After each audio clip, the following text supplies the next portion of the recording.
Magandang araw, ako po si Christian Esguerra at narito ang ating 5 takeaways mula po dito sa impeachment trial ni Vice President Sara Duterte. Okay, so kanina humarap po dito sa Senate impeachment trial. Ito pong si Assistant Secretary Lemuel Ortoño. Siya po yung Assistant Chief of Staff ni Vice President Sara Duterte. At dun sa kanyang testimonya, doon po sa pagtatanong sa direct examination nitong si House Prosecutor Attorney May de Vinegracia, lumalabas na mas na-reinforce po, mas na-firm up yung teorya na ito pong paggasta ng confidential funds itong si Vice President Sara Duterte ay isang malaking scam. Kanina sinabi mo na si Vice President mismo ang humingi ng confidential fund sa simula pa lang.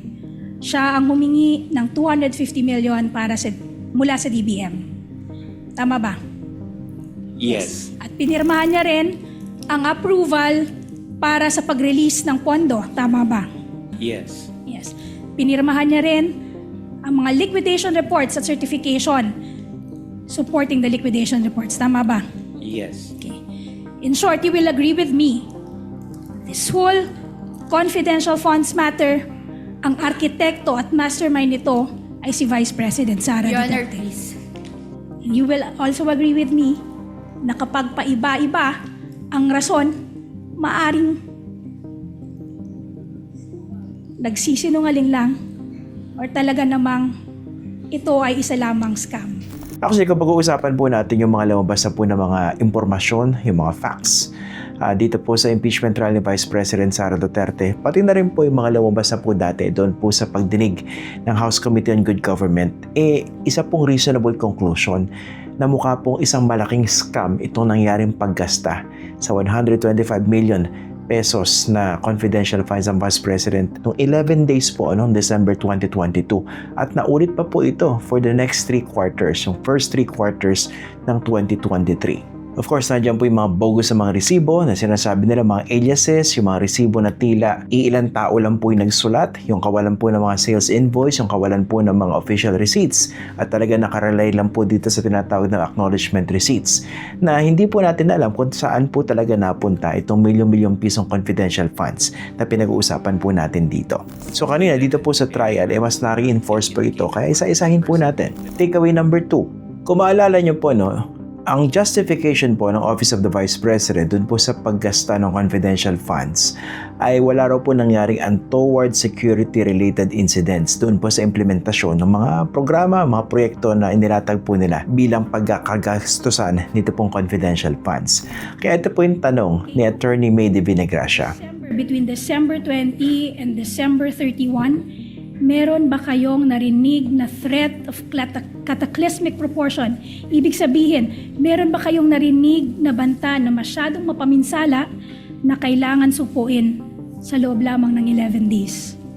Noong December 20 to December 31, 2022. Kapag inisip nyo, oo nga ano bang banta of cataclysmic proportion ang meron? Kung meron mang na-monitor itong Office of the Vice President to justify spending 125 million pesos in 11 days, Ito po yung pinag-uusapan natin from December 20 hanggang December 31, 2022. December 20 po kasi na-withdraw yung 125 million pesos in cash nitong si Gina Acosta at ibinigay po ito diretso dito po kay Colonel Raymond Lachica. Mapapaisip kayo, ano bang meron doon?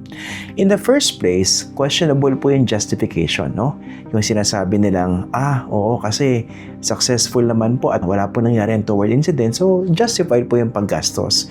Diba? Babalikan po natin yung mga dati nating diskusyon. In the first place, gaano po ba karami yung security na pinag-uusapan natin dito? Kanina, lumabas po na at 1.473 personnel galing po sa AFP tsaka po sa Philippine National Police yung nagsisecure dito kay Vice President Sara Duterte. So bakit kailangan pang gumastos ng limpak-limpak na salapi in confidential funds para i-secure yung Vice President doon sa mga pumuntahan niyang mga events? Tree planting for instance, yung mga party na pinupuntahan niya, yung mga events sa mga hotels, etc. etc. Hindi po ba meron ng separate budget yung kanyang security para po gawin yung kanilang trabaho, which was to secure the Vice President. Nangyari dito parang Reyna o parang Diva yung pinag-uusapan natin dito no?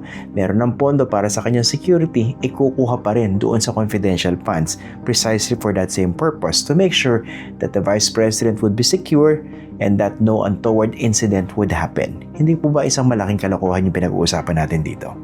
Takeaway number 3. Pag-usapan po natin itong breakdown ng 125 million pesos in confidential funds ng Vice President Sara Duterte. Unang-una, mapapaisip kayo, bakit parehong-pareho yung pondo, yung halaga, no?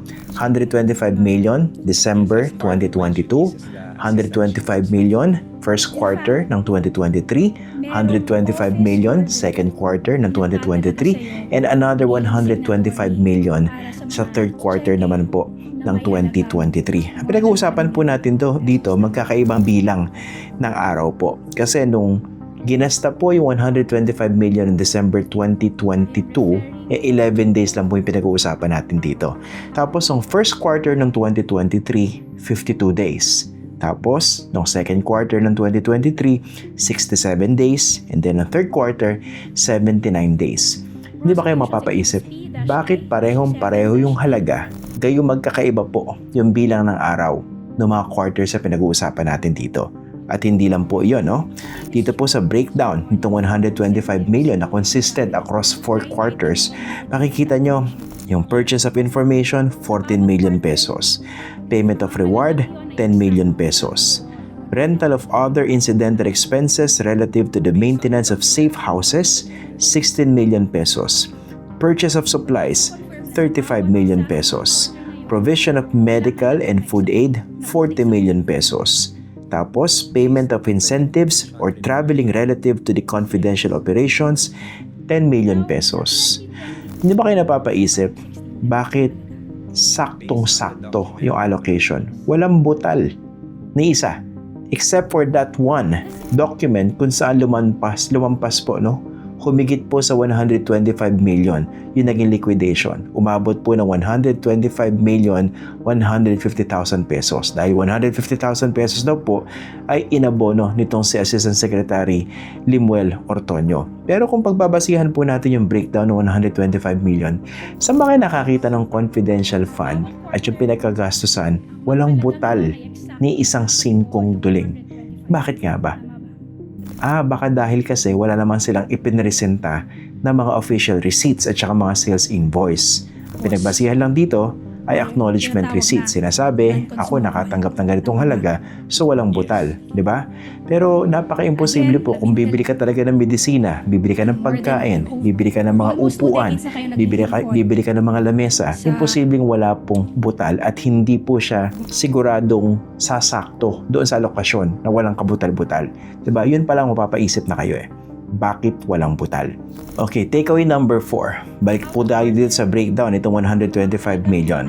Lumalabas po, base po sa testimonya ni Assistant Secretary Limuel Ortonio, yung ibang mga informants o yung nakatanggap ng confidential funds galing dito sa Office of the Vice President, ginamit daw na pambili ng pagkain o ng medisina, yung perang ibinigay sa kanila. Of course, liwanagin natin, no?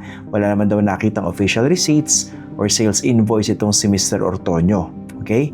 And I don't think nabusisi niya mismo yung mga acknowledgement receipts sa pinag-uusapan dito. Yung mga ARs na pinag-uusapan natin na mayroong mga bogus names o mga aliases. Okay, pero bakit ganon? Bakit nakahiwalay pa yung purchase of information tsaka payment of reward doon sa pagbibigay naman ng pera, pambili ng gamot o ng pagkain doon sa mga ganong tao? In the first place, pag binigyan mo ba siya ng pera, tatanungin mo pa, saan mo magagastusin yan? Pambili po ng gamot, pambili po ng pagkain. Kung binayaran na kita dahil nakatulong ka dito sa confidential operation na ito, wala na akong pakialam kung saan mo dadalhin yung pera. Binayaran kita dahil nakuha ko siguro yung impormasyon at mayroong malaking value iyon dito sa ating confidential activity na isinagawa.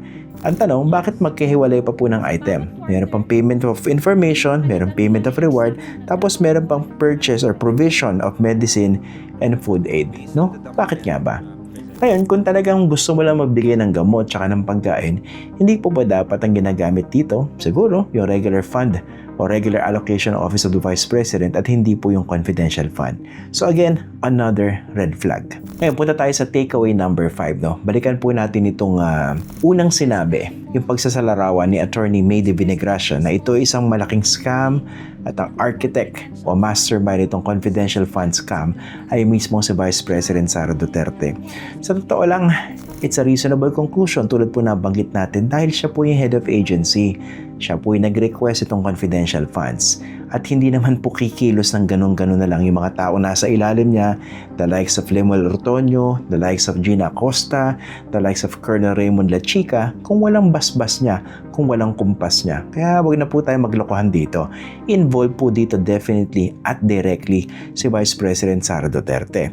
Pero of course, meron pa rin mga katulad ni Senator Alan Peter Cayetano na kanina ay tumayo para kahit papano ay pagsabihan o paalahanan itong sabi niya, may magkabilang parties dahil po dito sa sinabi ni Attorney May de Vinegracia.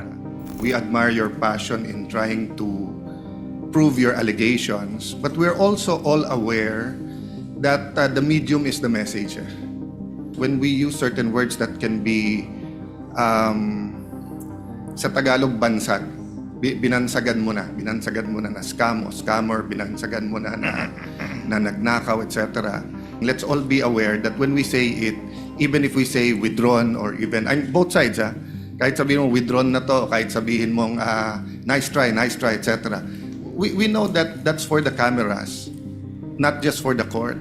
Yun lang, let's be circumspect without pointing fingers to anyone, both sides. Dahil nga, kapag may certain word na may not only negative but may emotional attachment, magba-viral na yan, and it will really affect the integrity not only of the court but of the decision sa huli. Well, mukha naman po kasing strategy rin yun ng House Prosecution Team na magbanggit na mga ganong kataga kahit ipapastrike off the record itong presiding officer. Okay? Pero at least nabanggit na at nanonood naman yung mga tao live, di ba? Naka-live stream po ito, maraming nanonood sa telebisyon, maraming mga nakikinig sa kanilang mga radyo. So, sabi nga ng iba, the damage has been done. Pero may punto itong si Attorney May de Vinegracia. We just want to call a spade a spade. Kung makita mo isang bagay na mukhang scam, you call it a scam. Kung makita mo na ito'y arkitekto, ito'y mastermind, you have to say so. In this case, it's a vice president. Walang iba kundi si Sara Duterte. So wag na po tayo magbulahan dito. Lumalabas po na isa nga itong malaking scam. At dapat merong mapanagot dito dahil pera po natin ang pinag-uusapan dito. So this have been my 5 takeaways mula po dito sa impeachment trial ni Vice President Sara Duterte. Muli ako po si Christian Esguerra. So help